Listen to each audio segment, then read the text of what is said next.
attack what you describe as the billionaire dictators, especially one man, I should say, Bill Gates, who you describe as the Christopher Columbus, I'm quoting you, of modern times, and that's not a compliment, obviously, whose mission is to impose, quote unquote, genetically modified organisms and digital dictatorship to small farmers across the world. Bill Gates, who's donated billions to improve public health in poor countries and so on, you're saying essentially he's a dictator and he's there not to help, but to make people poorer, more dependent.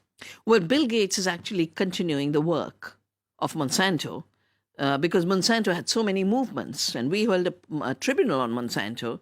Bayer bought up Monsanto, but when Bill Gates pours money into Africa for feeding the poor in Africa and preventing famine, what's he doing? He's pushing the failed green revolution. He's pushing chemicals, pushing GMOs, pushing patents, and now pushing new... Knowingly, or he thinks it's a good thing and he may be wrong? Well, it's not the same thing. There's enough evidence of what it does. There are enough letters to him from farmers of Africa, from governments of Africa to say, this is not the way to go. The United Nations accepts agroecology, working with ecological systems, as the best way to go.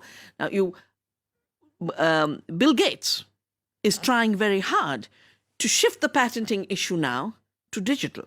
So you just take a genomic map and you say, my invention, you don't create a seed. Seed is self-organized, self-making, and evolution in continuity. Just by making a map, a genome, and you have no idea what the seed does. And this is something he's pushing very, very hard. My book records how he financed DivSeek. I've talked about how he's pirated seeds we have saved that tolerate salt and floods. And he says invention.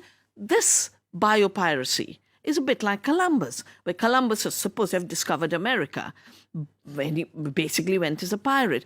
Why do I call him today's Columbus? Because he's carving out new colonies.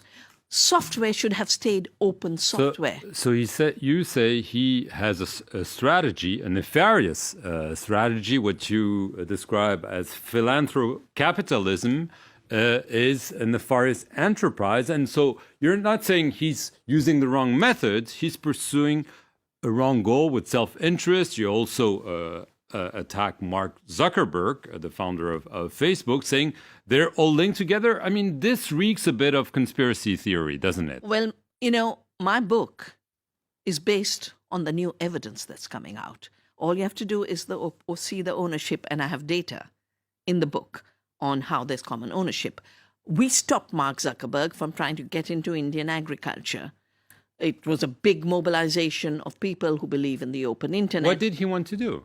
Well, basically what they do is they mine the data from the farmers. And right now, all over the world, there's new debates on privacy issues, on the data mining. There's new books, a new form of capitalism, which is surveillance capitalism, where you basically have turned human beings into your new raw material. So Bill Gates does both. He takes living resources and our seeds and biodiversity, mines it into data and wants ownership along with his friends. And Mark Zuckerberg mines your data and your behaviors and turns it into the raw material, both of corporate world for selling things, which is why strange advertisements pop up after you've sent a message to a friend, and manipulating elections. I have a chapter in the book on the hijack of democracy.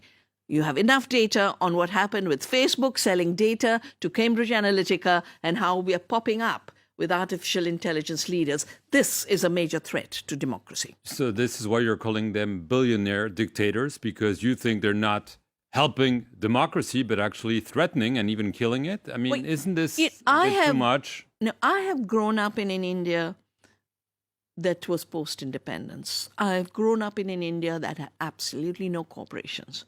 I've grown up in an India where democracy works. And therefore, when I see the imposition of digital transactions and criminalization of cash between poor people, I basically see this as a dictatorship. I call it digital dictatorship. When I watch, not just in India, but in Africa and other parts of the world. Now that we have the data that is showing that native seeds have more nutrition, they produce more food, they have no cost because you don't have to use chemicals, that local biodiversity is the way to feeding the world, in spite of all that evidence, in spite of the evidence in the United Nations, in the FAO, in UNCTAD, every agency, Bill Gates is still imposing and forcing GMOs, which is a failed enterprise. And he's not just imposing GMOs, he's taking what has failed and rejected by governments. My government threw the BT aubergine of Monsanto out. Bill Gates resurrects it in Bangladesh.